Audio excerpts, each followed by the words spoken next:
We begin in North Korea today. It says Washington is determined to carry on with what it describes as hostile acts against it, despite President Trump's professed desire to hold talks. It comes just days after the two leaders met in the demilitarized zone, when President Trump became the first sitting U.S. president to walk into North Korea.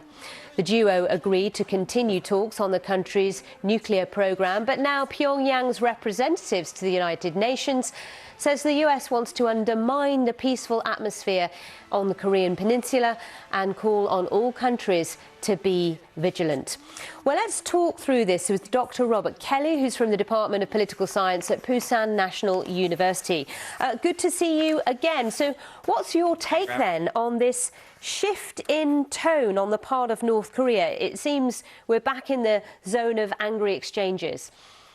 Yeah, it's actually pretty typical North Korean shenanigans. I mean, the North Koreans are really known for this sort of hot and cold and on and off. And one day they say nice things, and the next day you get sort of this extreme rhetoric. They've done this in the past before. I think the standard analyst explanation is that it's a pressure tactic, right? On the one hand, it looks like they're sort of doing a nice thing, you know, like good cop, bad cop. And then the next day they sort of like flip out and say something outrageous. And the idea is to pressure the interlocutor, the Americans in this case, to continue to deal or to make concessions or something like that. But, you know, the North Koreans have acted like this for decades. And in terms of Washington's response, I don't think we've seen an official line yet from the Trump administration. But how do you think they might react? My guess is they'll just avoid it, which is probably the best thing to do, right? I mean, the North Koreans, like I said, they're known for sort of just shooting their mouths off like this and saying this kind of stuff. I'm not really sure the Americans have much to gain by really saying anything at all, right? We want to sort of continue to perpetuate what happened over the weekend, even if it's a fiction. And I see no benefit. My guess is it'll just go by the by. Nobody will say anything. But in terms of what North Korea is up to, its nuclear program, what do we know about that?